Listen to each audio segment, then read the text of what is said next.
राज्यातील व आपल्या भागातील नवनवीन बातम्या पाहण्यासाठी SM9 न्यूज मराठी या चॅनलला लाईक करा, सबस्क्राईब करा आणि शेअर करायला विसरू नका. नमस्कार. नाव सांगा आपलं. विकास गावडे. आज जवळा गावामधून दोन उमेदवारांची जुरस आहे. दोन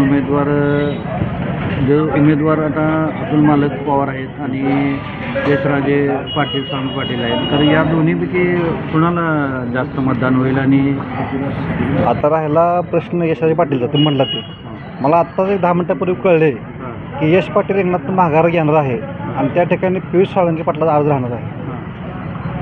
अतुल पवारचं तर काम चालू आहे. त्यांच्या पद्धतीने काम चालू केले 2 महिन्या पाठीमागच. त्यामुळे त्यांचा तर काही विषय त्यांचा अर्ज राहणार आहे. जर यशराजेंनी अर्ज माघारी घेतला, आता पियुषदादा आहेत, तर ह्या जवळातून पियुषदादांना मतदान होईल. पियुषदादांना कसं होते, आता हा दीपक साळुंखेचा पालिकेला आहे. जवळा ग्रामपंचायत छत्तीस यांच्या ताब्यात आहे. त्यांना एक 50% मतदान होईल.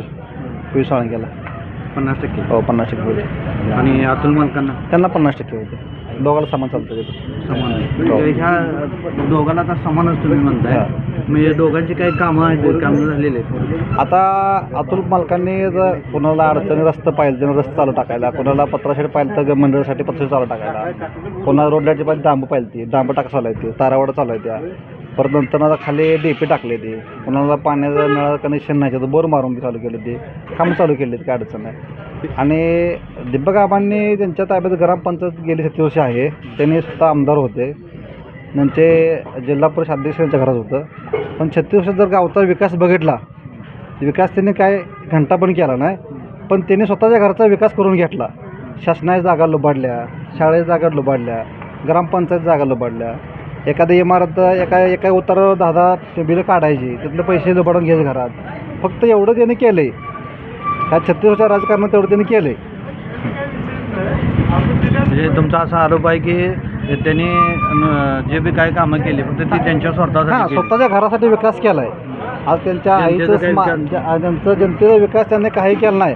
जनतेचा त्यांनी जर विकास केला असता तर गेल्या विधानसभेला त्यांना गावातनं 2000 मतदान मायनस आहे. म्हणजे विरोधकाला पडले 2000 मतदान.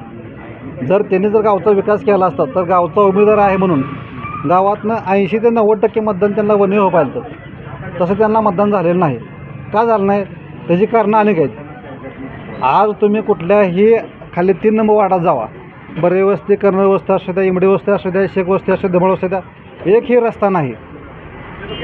पांढरीवरती जावा, आंबेगाव वस्ती, साळुंखे वस्ती, तिथे बी रस्ते नाहीत.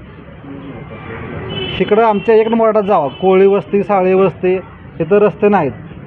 रस्ते करायला म्हणून जायचं, माणसं पाठवायची, मेंबर पाठवायचे आणि तिथंच एखादा माणूस आरपटा घालायला लावायचं आणि रस्ता अडवा लावायचं. आयुष्यात त्यांनी काय केलं असेल तर एकमेकांना झिरवणे आणि रस्ता अडवणे, खोट्या केस टाकणे. फक्त ह्याने एवढं काम तेवढं प्रामाणिकपणे केले. गावचा विकास प्रामाणिकपणे त्यांनी केलेला नाही. एकंदरीत काय वाटतं तुम्हाला दोघांपैकी जर झालं तर अतुल पवार सध्या जड पाडा आहे त्यांचं. 100% त्यांच्या अंगावर गुलाल पडेल. जवळा गटामध्ये अतुल पवारच्या अंगावर 100% गुलाल पडेल.